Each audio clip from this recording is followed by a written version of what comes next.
जो लोग संविधान बचाओ की बात अब कर रहे हैं, इमरजेंसी 50 साल होने के बाद इमरजेंसी का फिर से वो बार बार दोहरा रहे हैं। जो चीज को सभी ने भूल दिया था और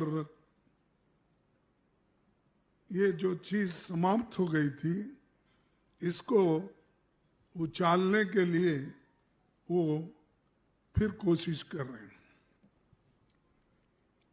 साथियों, जिनका देश की आजादी के आंदोलन में कोई योगदान नहीं रहा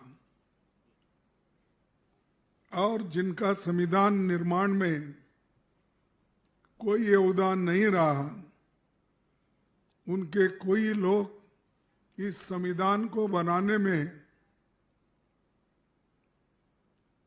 कोऑपरेट नहीं किए, तो हमेशा संविधान के खिलाफ बात करते गए। और जो संविधान बाबा साहब अम्बेडकर, पंडित जवाहरलाल नेहरू जी और सभी ने, कांग्रेस के नेताओं ने कॉन्स्टिट्यूंट असेंबली में बहुत दिन तक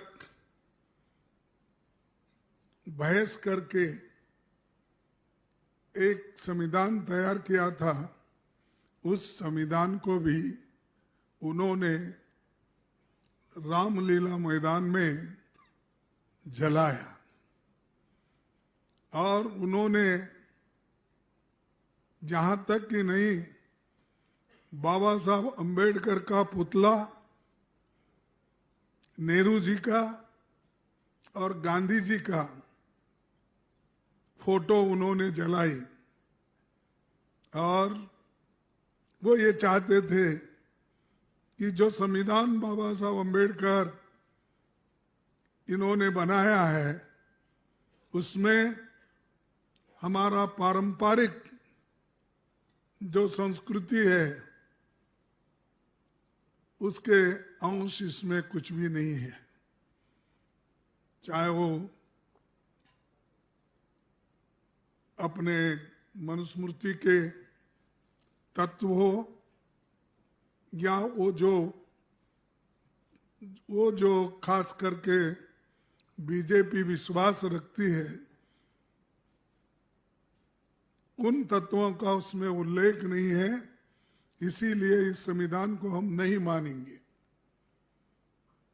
ये कहने वाले लोग आज उनको बुद्धि भगवान ने दी, ये कहूं, क्या जनता ने दी, ये कहूं, मारा अब उनको बुद्धि आ गई जब हमारे 1 साल से चल रहा है संविधान बचाओ यात्रा,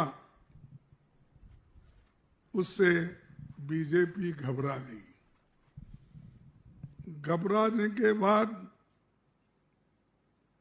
ये जो पूरे देश में चला था, तो घबरा कर इन्होंने ये संविधान के खिलाफ कुछ ना कुछ वो कहना उनको है। तो इसीलिए वो क्या कर रहे हैं कि 50 साल का इमरजेंसी की बात अब कर रहे हैं।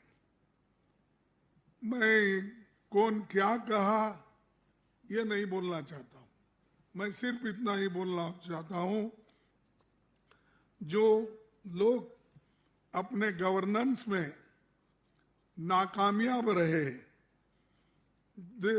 कुछ नहीं कर सके, और उनकी विफलता इतनी है कि लोग आज इन्फ्लेशन के लिए पूछ रहे हैं कि भाई इतनी महंगाई बढ़ रही क्यों। उसका सवाल का उनके पास जवाब नहीं है। बेरोजगारी का नहीं है, भ्रष्टाचार का नहीं है, आर्थिक बदहाली जो हो गई, नोटबंदी जो हो गई, बाहर का काला धन लाने की जो बात हो गई, वो सब कहाँ है? और इनके जो फेल्यूअर्स है, झूठ जो बातें इन्होंने बार बार करते आए हैं, तो उस झूठ को छुपाने के लिए, अपने बातों को छुपाने के लिए वे आज ये नाटक रचे हैं। ट्रंप कहता है कि मैं पाकिस्तान और हिंदुस्तान के समस्याओं को छुड़वाया, नहीं तो बहुत बड़ी लड़ाई होती थी, बहुत देर तक चलती थी, अणुबॉम्ब की लड़ाई होती थी, उन्होंने कहा। और इनके मुंह से कुछ नहीं निकला। बैठे चुप बैठे, वो एक बार बोला, 2 बार बोला, 10 बार बोला, तो भी 15 बार बोला, तो भी इनके मुंह से नहीं निकला, अरे भाई आप क्या है, मैं खुद बातचीत करके मैं सुलझा लिया हूं। ऐसा आपने कहा? नहीं। किसको, सबको डरते हो तुम, फिर विश्वगुरु बनना चाहते हैं। विश्वगुरु कहां बनते भाई, जब ट्रंप ही आपको डरा रहा है और आप उसके प्रचार को जाते इलेक्शन के लिए। ये किसी देश में हुआ है कि एक देश के प्रधानमंत्री, प्रेसिडेंट या प्रधानमंत्री के चुनाव में जाकर फिर एक बार ट्रंप अपनी बात बोलते हैं, वो फिर एक बार मोदी, वो अलग बात है, लेकिन दूसरों के इलेक्शन में जाके, अमेरिका में जाके आप बोलते हो फिर एक बार ट्रंप। और ट्रंप ने क्या बोला, अरे भाई तुम दोनों का झगड़ा मैंने सुलझाया। तो ये इनके इतने अवगुण रहते हुए भी वो हीरो बनना चाहते हैं। ये लोग गरीबों की भलाई और संविधान के साथ चलने वाले, संविधान की रक्षा करने वाले, मैं ये पूछना चाहता हूं, आप एक तरफ गरीब को गरीब बना रहे हैं, अमीर को और अमीर बना रहे हैं, और गरीब और अमीर के बीच में इतनी खाई हो गई है, इतना गैप हो गया है कि उसको आप कभी भी मिटा नहीं सकते या नजदीक नहीं ला सकते। और चंद इने गिने लोग,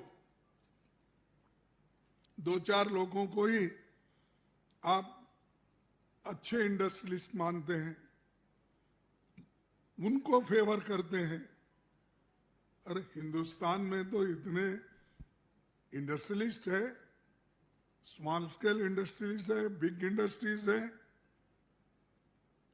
और पब्लिक सेक्टर्स हैं, उनको छोड़ के आप सिर्फ 1-2 लोगों के साथ दोस्ती करके अपने दोस्तों को पूरा देश का धन, कार्यक्रम, पब्लिक सेक्टर्स आप बेच रहे हो, दे रहे हो।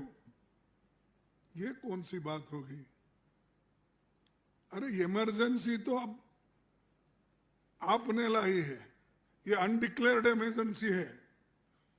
वो इमरजेंसी तो चले गई जो संविधान में बदलाव भी हो गया, और जब संविधान में बदलाव हो गया, जिसके लिए हम भी, इंदिरा गांधी जी ने खुद उस अमेंडमेंट को मोरारजी का साथ दिया और वो बदल गया। अब नहीं है वो, फिर भी हर चीज को आप बोलने का एक रवैया है उनका, कि उनकी जो बातें हैं, जो फेल्यूअर्स है, उसको छुपाने के लिए अपनी कमजोरी लोगों को नहीं बताना, इस हिसाब से वो ये उठाते रहते हैं। और आज वो भी खास करके जब हम संविधान बचाओ का जो अपने राहुल गांधी जी ने यात्रा भी की और बहुत से जगह उन्होंने बात की, लेकिन उसको जो वो एक लोगों में जज्बा आया और जोश आया, उस जोश को खत्म करने के लिए आज मोदी साहब एक बहुत बड़ा ड्रामा कर रहे हैं।